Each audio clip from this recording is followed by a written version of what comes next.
میرے نبی پیارے نبی سنت تیری دنیا دی، اے نبی پیارے نبی سنت تیری دنیا دی، تو ہی شفاعت کی اما اے رحمت للعالمین،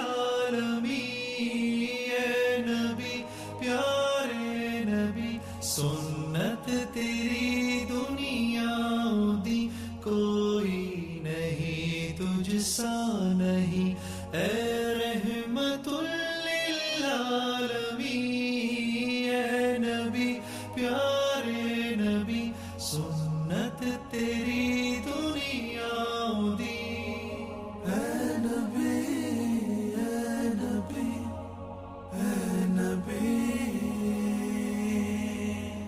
تیرے در پہ آئے جو دامن کو بھر لے جائے، وہ ان جالیوں کی شان کیا، ایک نظر ہم پر بھی ہو اے نبی پیارے نبی سنت تیری دنیا دی، اے نبی پیارے نبی سنت تیری دنیا دی، تو ہی شفاعت کی اما اے رحمت للعالمین، اے نبی پیارے نبی سنت تیری دنیا دی، کوئی نہیں تجھ سا نہیں اے رحمت للعالمین۔ زمانہ تیر و تار تھا اندھیرے اندھیرے، وہی عرش و فرش کی جب بنا، زمانہ تیر و تار تھا، نہ قمر کی چاندنی کا نشان، نہ پتہ تھا پرتو مہر کا، حجاب راز سے دفادن نور جو ان کا چمک اٹھا، تو فضا میں شور درود تھا کہ جہاں کا رنگ بدل گیا، گئی تیر کی ہوئی روشنی، کشفت دجا کشفت دجا بجمالہ، یہ وہ ذات ہے جسے رکھا حق نے جلالتوں کے حجاب میں، اور یہ وہ نور ہے جس کا سایہ تک نظر نہ آ سکتا کبھی خواب میں، اسی بڑھتے حسن کا گھر تھا کبھی تجلیوں کے حجاب میں، اور اسے لاکھوں غوطے دیے گئے ہیں فضیلتوں کے گلاب میں، اور ایسا پاک بنا دیا کہ حسنت جمیع لسانی، ہر ادا مرد مٹنے کو جی چاہتا ہے۔ ایک صحابی غالباً معاویہ بن معاویہ مزنی ہے، یہ تشریف لائے، جناب رسول اللہ صلی اللہ علیہ وسلم تشریف فرما بیٹھے ہوئے، اور بیٹھے ایسے کہ گریبان کھلا ہوا ہے، عام عادت میں بیٹھے گریبان کھلا ہوا ہے، یہ گریبان کھلے ہونے کی کیفیت ایسی دل کو بہا گئی کہ کبھی اس ذات نے اس شخص نے کبھی گریبان بند نہیں کیا، ساری زندگی گریبان کھلا رکھا۔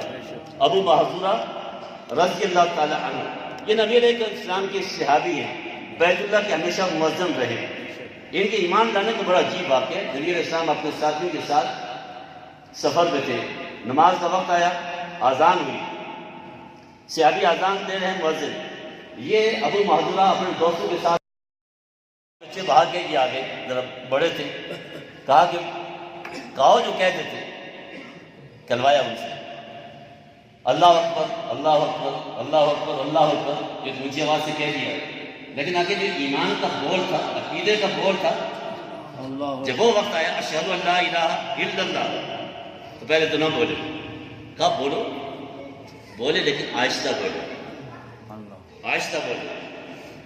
نبی صلی اللہ علیہ وسلم اونچی آواز سے کہو، اونچی آواز سے دوبارہ کہا، اور آپ کے ذہن میں رہنا چاہیے کہ اس کو ہمارے علمی اصطلاح میں ترجیح کہتے ہیں، ترجیح ہمارے یہاں نہیں، لیکن دوسرے ائمہ کے یہاں آزان میں پہلے آہستہ آزان آواز سے اور پھر اونچی آواز سے، اس کو ترجیح کہتے ہیں۔ یہ ابو محذورہ کسی عمل کی وجہ سے نبی علیہ السلام نے یوں سینے پہ بھی ہاتھ رکھا اور سر مبارک پہ ہاتھ رکھا، سر پہ جب ہاتھ رکھا تو آپ کے اس دست اقدس کے نیچے جتنے بال آئے، ساری زندگی انہوں نے بالوں کو نہیں کٹوایا، ساری زندگی ان بالوں کو نہیں کٹوایا۔ یہ وہ ذات جسے رکھا حق نے جلالتوں کے حجاب میں، اور یہ وہ نور ہے جس کا سایہ تک نظر نہ آ سکا کبھی خواب میں، اسی برق حسن کا گھر تھا کبھی تجلیوں کے حجاب میں، اور اسے لاکھوں غوطے دیے گئے ہیں فضیلتوں کے گلاب میں، اور ایسا پاک بنا دیا کہ حسنت جمیع اس کے ہر ادا پر سارے مٹ رہے تھے۔ آج اسی امت بھی ان کی اداؤں کو قبول کر رہی ہے؟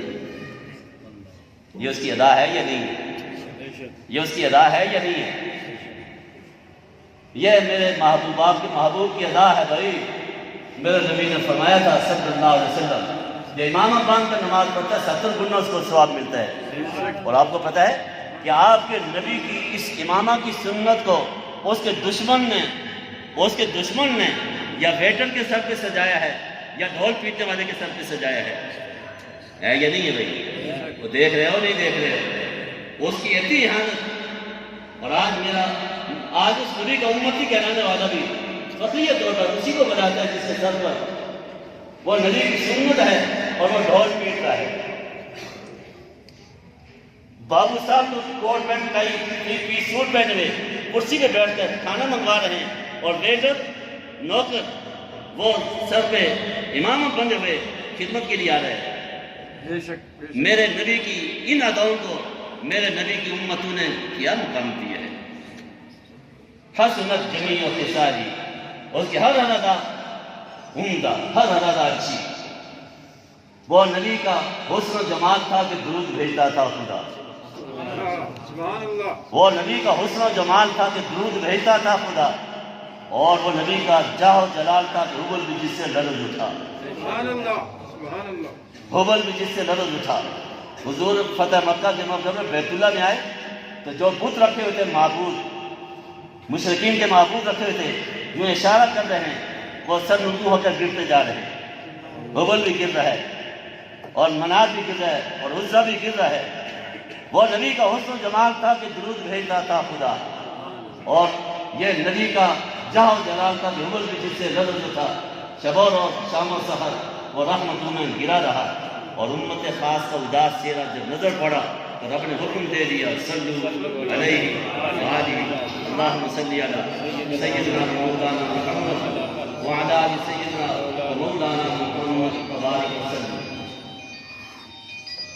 الہی محبوب کل جہاں کو دل و جگر کا سلام پہنچے، نفس نفس کا درود پہنچے، نظر نظر کا بساط عالم کی وسعتوں سے، بساط عالم کی وسعتوں سے، عالم بالا کی رفعتوں سے، ملک ملک کا درود اترے، بشر بشر کا سلام پہنچے۔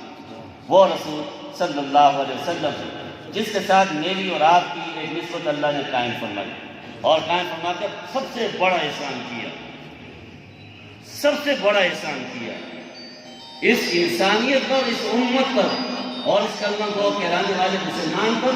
اللہ کا سب سے بڑا احسان وہ اس نبی کے ساتھ انسان ہونے کے بعد یہ تعلق قائم کرنا ہے۔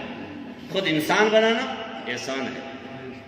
ذرا خود غور فرمائیں، کم و بیش 18,000 مخلوق پیدا کرنے والا رب میری اور آپ کی روح کو اس انسانی جسم کی بجائے کسی اور کے جسم میں ڈال دیتی ہے۔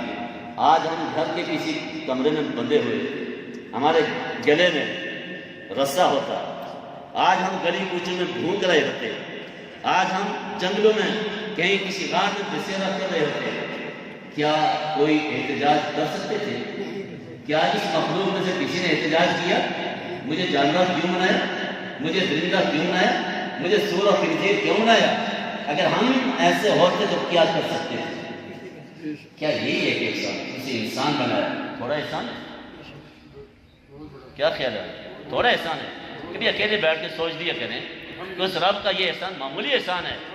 محض انسان کی شکل و صورت اور انسانی شعور جو عطا کیا، یہ اللہ کا اتنا بڑا احسان ہے کہ اس احسان کا صلہ بدلہ ساری زندگی کے سجدے میں سر رکھ کر ہم گزار دیتے، انسان ہونے کے احسان کا شکر ادا نہ کر سکتے۔ پھر ایک اور احسان کیا کہ انسان بنا کر ہمیں عقل و شعور کی نعمت دی، صلاحیتیں عطا فرمائیں۔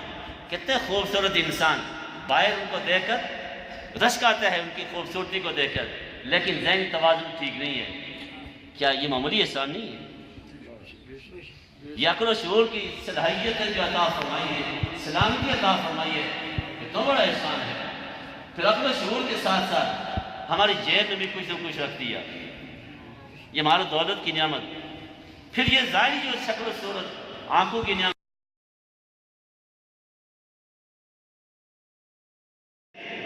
سنتے رہیں گے، قیامت کی صبح تک سنانے والے سناتے رہیں گے، لکھنے والے لکھتے رہیں گے، کہنے والے کہتے رہیں گے، لیکن اس کے مقام و مرتبہ بھی کوئی پہچان اور بیان بھی نہیں کر سکتا۔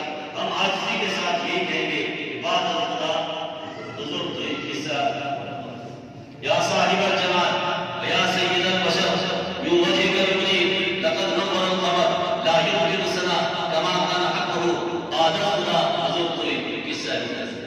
ہم بس اتنا کہتے ہیں کہ اللہ کی بات بیٹھتا تو بڑے اور کہتے ہیں کہیں معمولی سی بے احتیاطی ہوئی، اوپر چلا گیا تو دوائی بھائی نے، نیچے آ گیا تو سویت ہوئی، بڑی احتیاط سے۔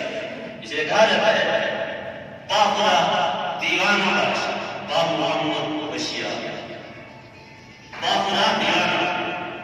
خطرہ ہے کہ کسی شیان شان نہیں کہ بے احتیاطی موجود ہو جائے، وہ نماز ہو، وہ روزہ ہو، وہ زکوٰۃ ہو، وہ حج ہو، وہ صدقہ ہو، وہ خیرات ہو، وہ قربانی ہو، وہ شہادت ہو، جتنی بھی مسلمان کی عبادات ہیں، ہر عبادت میں دونوں پہلو ہیں، لیکن ایک عبادت ایسی جو قبول ہی قبول ہے، وہ وقت کا ولی اللہ کرے اس کی بھی قبول ہے، انتہائی گنہگار کرے وہ بھی قبول ہے، اور وہ ہے جناب رسول اللہ صلی اللہ علیہ وسلم کی ذات پر درود بھیجنا۔ نبی علیہ السلام کی ذات مبارک پر درود بھیجنا یہ وہ واحد عبادت ہے جو ہر حال میں قبول ہے اور ہر ایک سے قبول ہے اور ہر وقت قبول ہے، جب چاہے جس حال میں بھی چاہے۔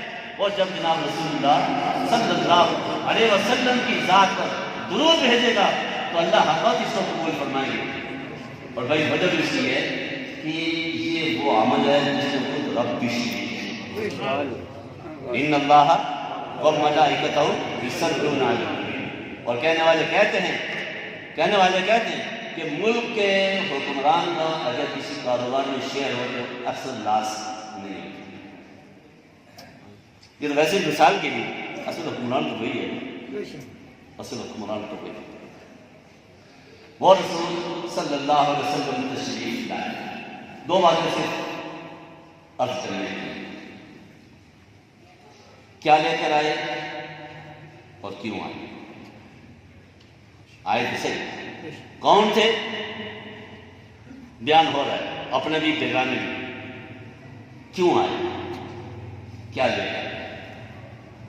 اس میں تو کوئی شک نہیں کہ ابھی میں نے عرض کیا کہ علم لے کر آئے، علم لے کر آئے، بھائی علم لے کر آئے، دونوں جہان کا علم لے کر آئے، پہلو کا بھی بعضوں کا بھی علم لے کر آئے۔ اسی حوالے سے ایک گزارش کرنی ہے اور مظاہرے کے انداز سے، بس زندگی دو طرح کی ہے، ایک ہے انسانی زندگی اور ایک ہے اسلامی زندگی۔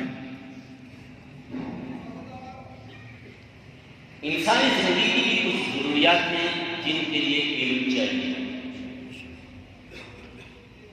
اسلامی زندگی کی بھی ضروریات ہیں اس کے لیے بھی علم چاہیے۔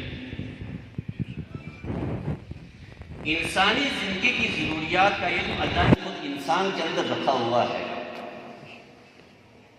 اس انسانی زندگی کی ضروریات کا علم لے کر کوئی نبی تشریف نہیں لائے۔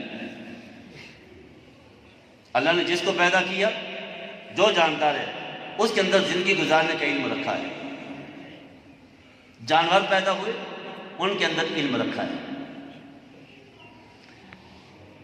چوزا انڈے سے نکلتا ہے جاندار ہے، نکلنے کے ساتھ ہی چگنے کا علم اس کے پاس ہے، کیسے وہ ذرے کھائے گا اللہ نے اس کے اندر یہ علم، پانی کیسے چوس کر پیے گا یہ علم اللہ نے اس کے اندر رکھا ہے۔ جانور کا بچہ پیدا ہوتا ہے، اس جانور کے بچے کے اندر بھی ماں کے تھنوں سے دودھ پینے کا علم اللہ نے رکھا ہے۔ انسان پیدا ہوتا ہے، اس بچے کے اندر بھی اللہ نے علم رکھا ہے۔ انسانی زندگی کی جو ضروریات ہیں، ان ضروریات کو پورا کرنے کا علم خود اللہ نے انسان کے اندر رکھا ہے، کسی نبی کو نہیں بھیجا وہ علم دے کر۔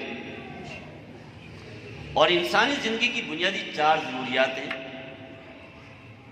اور ان 4 بنیادی ضروریات میں انسان میں مسلمان بھی شامل ہے، غیر مسلم بھی شامل ہے۔ غذا اس کی ضرورت ہے زندگی کے لیے، بیمار ہو جائے تو دوا اس کی ضرورت ہے بیماری کے علاج کے لیے، تن ڈھانپنے کے لیے لباس اس کی ضرورت ہے، رہنے کے لیے چھت اس کی ضرورت ہے۔ یہ بنیادی ضروریات ہیں انسان ہونے کی حیثیت سے، اور یہ ضرورت مسلمان کی بھی ہے، غیر مسلم کی بھی ہے۔ غذا مسلمان کی بھی ضرورت ہے، غیر مسلم کی ضرورت ہے، کوئی ہو بیمار ہو تو دوا مسلمان کی بھی ضرورت ہے، غیر مسلم کی بھی ضرورت ہے، کوئی ہو۔ تن ڈھانپنے کے لیے لباس مسلمان کی بھی ضرورت ہے، غیر مسلم کی بھی ضرورت ہے، اور چھت اور مکان یہ بھی انسان کی ضرورت ہے۔ اور یہ غذا کا علم انسان کے اندر اللہ نے رکھا ہے۔ چنانچہ کھیتوں سے غلہ کیسے حاصل کیا جاتا ہے اور زیادہ کیسے نکالا جاتا ہے، مستقل علم ہے۔ اس کے لیے مستقل ادارے ہیں، تعلیمی ادارے ہیں، زرعی کالج ہیں، زرعی یونیورسٹیاں ہیں، مسلمانوں کی بھی ہیں، غیر مسلم کی بھی ہیں، اور شاید اس فن میں مسلمانوں سے غیر مسلم تھوڑے سے آگے ہوں، ہے یا نہیں ہے۔ ہم اپنے کھیتوں کے لیے بیج بعض اوقات باہر سے منگواتے ہیں اور کہتے ہیں کہ یہ ذرا اچھا بیج ہے، اس سے غلہ اور فصل زیادہ اچھی ہوتی ہیں، اور یہ مشہور بھی ہے کہ جیسا بیج ویسا پھل۔ لیکن یہ طے ہے کہ یہ غذا، اس کا علم مسلمان کی ضرورت ہے، لیکن مسلمان کے اندر اللہ نے رکھا ہے، غیر مسلم کی ضرورت ہے، غیر مسلم کے اندر رکھا ہے۔ کوئی نبی غذا کا علم لے کر نہیں آیا، بلکہ بخاری کی روایت ہے، دوسری حدیث کی کتابوں میں بھی آتا ہے، سرور دو عالم صلی اللہ علیہ وسلم جب مدینہ تشریف لائے، مکہ مکرمہ میں کھجوروں کے باغات اتنے نہیں تھے، مدینہ والے انصار زیادہ باغات والے تھے۔ باغات کے ان درختوں سے، کھجور کے درختوں سے جو پھل حاصل کرتے تھے اس کے لیے عمل کرتے تھے، اور وہ عمل تھا تعبیر کا، اس کو تعبیر النخل کہتے ہیں۔ تعبیر النخل کا معنی یہ ہے کہ ایک کھجور کے اوپر سے بورا سا نکال کر دوسری کھجور پر ڈالتے تھے، اس کو تعبیر النخل کہتے ہیں۔ نبی علیہ السلام نے صحابہ کے اس عمل کو دیکھ کر فرمایا کہ اگر یہ نہ کرو تو مناسب ہوگا، کہا نہیں کریں گے۔ وہ آج کی امتی تو نہیں تھے نا، ناراض نہیں ہو رہے، وہ آج کی امتی نہیں تھی، وہ تو اشاروں کا مر مٹنے والے تھے، وہ اشاروں کا مر مٹنے والے تھے۔ جو بات سمجھ میں آ گئی کہ ہمارے قدر کی ہے کہ اس میں کوئی مضمون، بھائی وہاں تو آزان کی آواز پر، آزان کی آواز ہے، حی علی الصلاۃ، دکاندار کا ترازو گر جاتا تھا، لوہار کا اٹھایا ہوا ہتھوڑا پیچھے چلا جاتا تھا، گاہک اور دکاندار دونوں اس آواز کی طرف جاتے تھے، کیونکہ اللہ کی طرف سے یہ اعلان آ گیا ہے، حی علی الصلاۃ، حی علی۔ کیا آج کا دکاندار بھی ترازو چھوڑ کر مسجد میں آ رہا ہے؟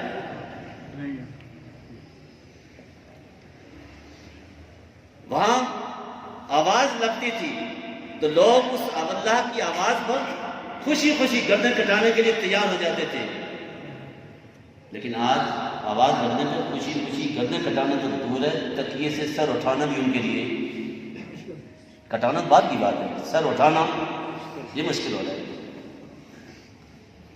ارشاد فرمایا کہ اگر یہ کام نہ کرو تو مناسب ہوگا، خالی کریں، نہیں کیا، اگلے سال پھل کم ہو گئے، فصل کم آئی، کہا حضور آپ نے فرمایا تھا، ہم نے تعبیر کا عمل نہیں کیا تھا، پھل کم ہو گئے، اس موقع پر نبی علیہ السلام فرمایا انتم اعلم بامور دنیاکم، دنیا میں معاملات تم دونوں تمہارا نظام جانے، تم زیادہ جانتے ہو دنیا میں، مجھے دنیاوی معاملات کے لیے تو نہیں بھیجا گیا کہ کھیتوں سے غلہ کیسے زیادہ آئے گا۔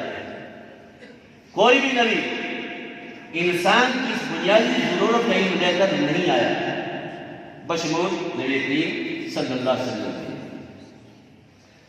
دعا انسان کی ضرورت ہے، بیمار ہو دعا چاہیے، اور بھائی انسان نہیں جانور بیمار ہو تو ان کے لیے بھی دعا کے لیے تو ہسپتال کھولے نا، شفا خانے نہیں کھولے حیوانات میں جی۔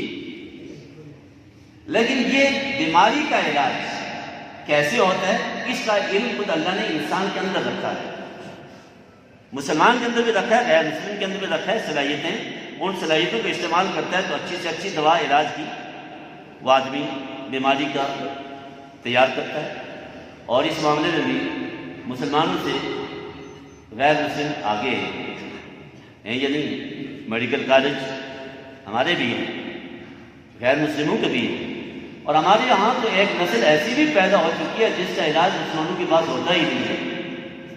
مراد نہیں ہے بھائی، ہمارے معاشرے میں ایک نسل ایسی بھی ہے جس کا علاج مسلمانوں کے ہاں، ان کا علاج ہوتا ہی غیر مسلموں کے پاس ہے۔ وہ یہ تسلیم کر رہے ہیں نا کہ اس علاج کے شعبے میں وہ ہم سے کوئی بھی علاج کا کے لیے دوا کا علم لے کر نبی نہیں آیا، یہ اللہ نے اس انسان کے اندر رکھا، اور یہ انسان ہی کے اندر نہیں، ہر جاندار کے اندر اللہ نے یہ رکھا ہے۔ انسان بیمار ہوتے ہیں، جانور بھی بیمار ہوتے ہیں، درندے بیمار ہوتے ہیں، ان کا علاج ہوتا ہے، وہ علاج خود کرتے ہیں۔ ہمارے دارالعلوم دیوبند کے محترم قاضی طیب صاحب رحمہ اللہ نے اپنی تقریر میں ایک واقعہ سنایا کہ ایک محلے میں بندروں نے یلغار کر دی، جو چیز باہر ملتی کھا جاتے، صفایا کر جاتے۔ علاقے والے تنگ آ گئے تو انہوں نے جان چھڑانے کے لیے فیصلہ کیا کہ روٹیاں پکا کر زہر ملا کے باہر رکھ دی جائیں تاکہ کھائیں اور جان چھوٹے۔ آج بڑے اہتمام کے ساتھ روٹیاں باہر رکھی گئی، وفد آیا اپنی ترتیب کے مطابق، لیکن آج تلاش کرنے کی ضرورت نہیں پڑ رہی تھی، آج تو پہلے سے موجود ہے۔ تو وفد کے جو قائد تھے اس نے کہا ذرا ٹھہر جاؤ، پیچھے مڑ کر خطاب کیا، اور خطاب اپنے انداز سے جو کیا ہوگا، جیسے چند منٹ کی اس انداز جو خطاب کا تھا وہ سب واپس ہو گئے، جنگل کی طرف چلے گئے، جنگل سے ہو کر پھر واپس آئے۔ کچھ دیر کے بعد ہر ایک کے منہ میں بوٹی تھی، ہر ایک ساتھ بوٹی لے کر آیا۔ انہوں نے پہلے روٹیاں کھائی، اوپر سے وہ بوٹی کھائی، اور یہ جا اور وہ جا، یہ اس زہر کا تریاق ساتھ لے کر آئے۔ کیا خیال ہے؟ انسان نے اگر کوئی دوا ایجاد کر دی تو کیا کمال کر لیا؟ ناراض نہیں ہو رہے؟ آج کل تو کمال سمجھا جاتا ہے، کوئی ڈاکٹر بن جائے، کوئی ڈاکٹر صاحب بیٹھے ہو تو بھائی معذرت کے ساتھ کوئی بڑا کمال نہیں ہے۔ یہ علم انسانوں کے اندر اللہ نے ودیعت کر رکھا ہے، یہ جانوروں کو دے رکھا ہے، یہ بندوں کو بھی دے رکھا ہے، اور یہ ضرورت ہے انسان کی، انسان ہونے کی حیثیت سے دوا کا علم لے کر کوئی نبی آج تک نہیں آیا۔ لباس انسان کی ضرورت ہے، اور یہ لباس انسان اور حیوان کے درمیان فرق کرنے والا ہے۔ جانوروں کو لباس کی ضرورت، انسان کو لباس کی ضرورت محسوس ہوتی ہے۔ جانور ننگ رنگ ٹھیک ہے جیسے کیسے، انسان کی ضرورت ہے، اور انسان کی زینت اس کے اندر ہے۔ انسان اور مرد کی بھی ہے، عورت کی بھی ہے، اور مرد سے زیادہ عورت کی ضرورت ہے، لباس مرد سے زیادہ، اسی لیے مرد کا سطر اور عورت کے سطر میں فرق ہے۔ اہل علم جانتے ہیں عورت کا سارا جسم سطر ہے، مرد کا سارا جسم سطر، اور سطر کہتے ہیں جسے چھپایا جائے۔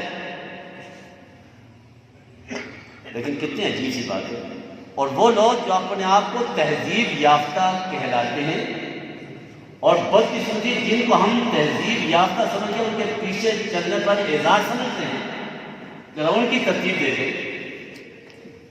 مرد کے حوالے سے تو ان کا مزاج یہ ہے کہ پاؤں پہ تو جراب ہے، اس کے اوپر بوٹ ہے، اوپر پینٹ ہے، اندر شرٹ ہے، باہر کوٹ ہے، گلے پہ ٹائی ہے، اوپر بڑی ٹوپی ہے، پورا جسم یوں چھپایا ہے، اور عورت کو سینڈل پہنائے، پاؤں ننگا، ٹانگیں ننگی، اندر ویئر پہنایا باقی ننگے، اوپر سے باڈی پہنائی باقی جسم ننگا۔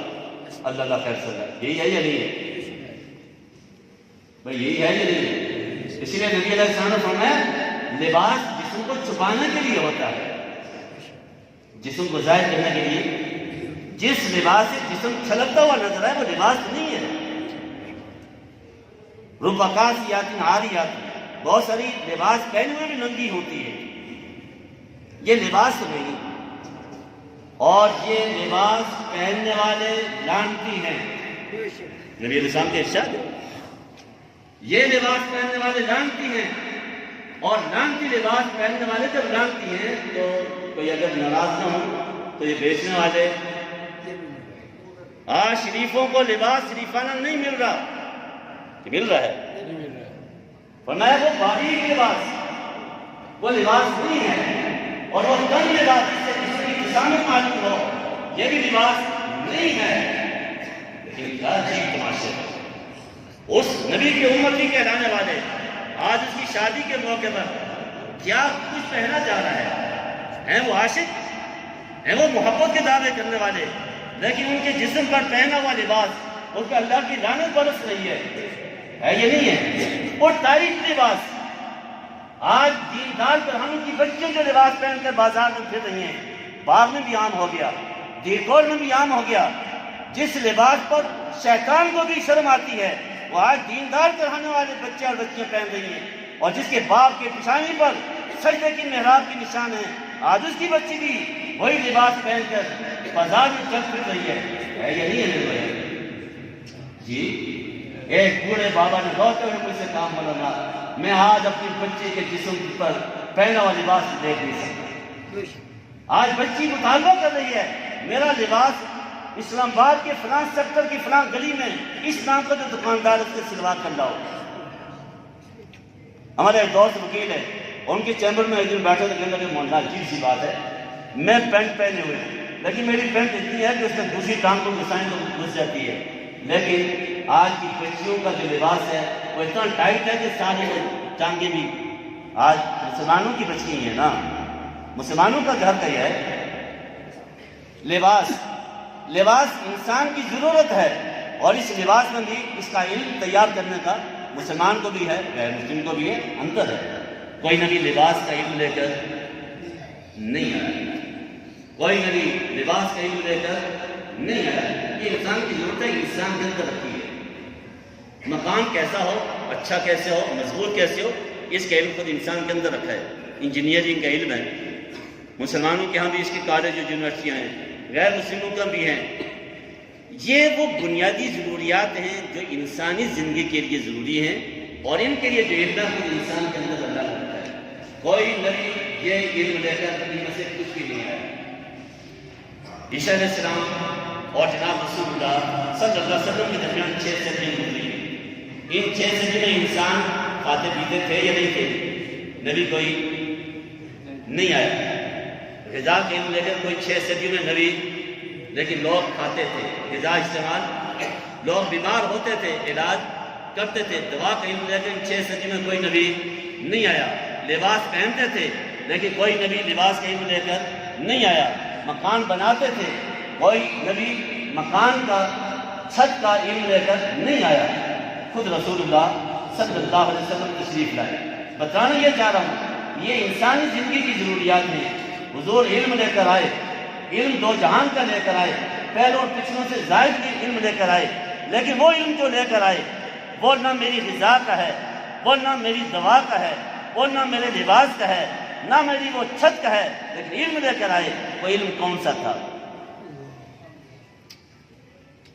وہ علم کون سا تھا؟ میں اس علم سے کتنا علم حاصل کرتا ہوں، اور میں اپنے بچوں کو اس علم سے کیا سکھا رہا ہوں۔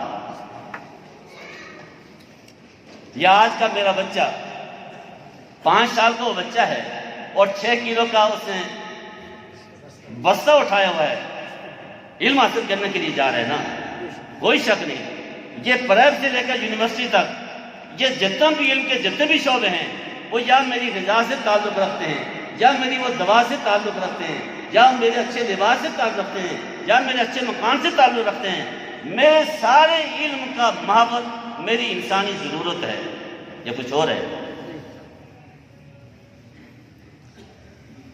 اور اسی لیے کہا جاتا ہے کہ آج پوری امت، اکثریت امت، اس کی سوچ صرف ایک ہے، کمانا اور کھانا، یا کچھ اور بھی ہے؟ کمانا اور علم حاصل کرنے کا مقصد بھی ایک ہی چیز بن چکی ہے، علم بلائے روزگار۔ علم اس لیے حاصل کیا جاتا ہے کہ تاکہ اچھی غذا ملے، علم اس لیے حاصل کیا جاتا ہے تاکہ اچھی دوا استعمال کر سکے، علم اس لیے حاصل کیا جا سکتا ہے تاکہ اچھا لباس پہنے، علم اس لیے حاصل کیا جاتا ہے تاکہ اچھے مکان میں رہیں، اچھی گاڑی ملے۔ یہ انسانی ضروریات ہے، کوئی انکار نہیں، علم حاصل کرنا کوئی انکار نہیں، ہماری ضرورت ہے۔ لیکن جو چیز سوالیہ ہے ہمارے لیے، لامع فکری ہے کہ میرا اور آپ کا نبی جو علم لے کر آیا، جو علم اگلوں اور پچھلوں سے بڑھ کر ہے، وہ میری غذا کا بھی نہیں، وہ میری دوا کا بھی نہیں، وہ میرے لباس کا بھی نہیں، وہ میری چھت کا بھی نہیں، لیکن علم لے کر آیا۔ میں اس کا امتی ہو کر خود اس علم سے کتنا علم حاصل کر رہا ہوں، خود بھی، اور اپنی نسل کو اور اپنی اولاد کو کتنا علم سکھا رہا ہوں۔ کیا یہ ہمارے سوچنے کی چیز ہے؟ یہ نہیں۔ اگر آج موت آ گئی، کل حشر کے دن نبی علیہ السلام کے اندر سامنے ہوں اور اس نبی نے یہ پوچھ لیا کہ میں جو علم لے کر آیا تھا، میں جو علم لے کر آیا تھا اور تمہیں دے کر آیا تھا، میرے اس علم میں سے تم نے کتنا علم خود حاصل کیا اور اپنی اولاد کو کتنا علم سکھایا؟ کیا یہ سوال، اس کا جواب ہمیں موت سے پہلے، حشر میں حاضری سے پہلے یاد کر لینا چاہیے؟ وہ کیا علم ہے؟ کون سا علم ہے؟ کیا نبی نے سکھایا؟ کیا نبی نے دیا؟ میں آج کی اس نشست میں یہی سوال چھوڑ کے جا رہا ہوں، ہے کیا وہ لمبا اپنی جگہ موجود ہے، لیکن یہ ذہن میں سے ایک بات بٹھا کر جا رہا ہوں کہ انسانی زندگی اور اسلامی زندگی، انسانی زندگی انسانی ضرورت کے علم سے تعلق رکھتی ہے، جس کا علم اللہ نے ہر انسان کے اندر رکھا ہے۔ اسلامی زندگی یہ بتلانے کے لیے نبی علم لے کر تشریف لائے، وہ علم دے کر گئے ہیں، اپنی اپنی زندگی گزار کر گئے ہیں، ہمیں وہ علم بھی دیا ہے، ہمیں اس کا نمونہ بھی دیا ہے۔ وہ علم اور وہ زندگی کا نمونہ آج میری ضرورت ہے، میں اس کو کتنا حاصل کر رہا ہوں۔ اب اگر اس علم اور اسی زندگی کے حوالے سے کل قیامت کے دن میں اتنا کہہ سکتا ہوں کہ میں 12 ربیع الاول کو آپ کا جلسہ کیا تھا، آپ کی نعت پڑھی تھی، آج ہم آپ ہی کے گھر میں حاضر ہوئے۔ اے ہمارے مالک، اے ہمارے مالک، اے ہمارے مالک، ہمیں اپنی سابقہ زندگی کے ایک ایک لمحے کا احساس ہے، اقرار بھی ہے۔ زندگی کے گزرے ہوئے دنوں میں جو کچھ ہم نے کیا، بہت کچھ جانتے ہیں، بہت کچھ نہیں جانتے، لیکن اے اللہ، آپ تو ہماری ہر لمحہ کی ہر حرکت سے واقف ہیں اور آگاہ ہیں۔ اے اللہ، ہم نے دن کے جادو میں جو کچھ کیا، رات کے اندھیروں میں جو کچھ کیا، جذبتوں میں جو کچھ کیا، خلوتوں میں جو کچھ کیا، اے اللہ ہمیں اپنی زندگی کے ان سارے اعمال کا احساس بھی ہے۔ ہم نے زیادتی کی، اپنے ساتھ زیادتی کی۔ اے ہمارے مالک، آج ہم اقرار کرتے ہوئے اپنی ساری خطاؤں کا، ساری لفظوں کا، ساری غلطیوں کا، اپنی ساری نالائکیوں کا اے اللہ اقرار کر کے آج اتنے تعداد میں آپ کے گھر میں حاضر ہو کر آپ سے معافی کی مانگ رہے ہیں۔ اے اللہ ہمیں معاف کر دے، اے اللہ ہمیں معاف کر دے، اے اللہ ہمیں معاف کر دے۔ اے اللہ آپ کا تو اپنے نبی علیہ السلام کے لیے سامنے یہ ارشاد ہے، کوئی بھکاری دروازے میں دستک دے، کسی بھکاری کو دستکارنا نہیں۔ اے اللہ آج ہم آپ کے دروازے پہ اجتماعی طور پر حاضر ہیں، اسی امید کے ساتھ کہ آپ بھی ہمیں بھکاری سمجھ کر دستکاریں گے نہیں۔ اے مالک، آپ کے نبی نے ہمیں یہ ارشاد فرمایا تھا اور بتایا تھا کہ آپ کی رحمت آپ کے غضب پہ غالب ہے۔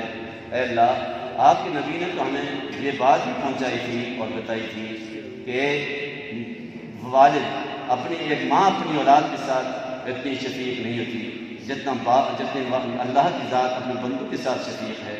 انہوں نے تو یہ ارشاد فرمایا تھا کہ اللہ کو اپنے بندوں سے 70 ماؤں سے بھی زیادہ محبت ہوتی ہے۔ اے ہمارے مالک، ہم نے تو دنیا کی سنگدل ماؤں کو بھی دیکھا ہے جو اپنے معصوم بچوں کو تیز دھوپ میں نہیں بیٹھنے دیتی۔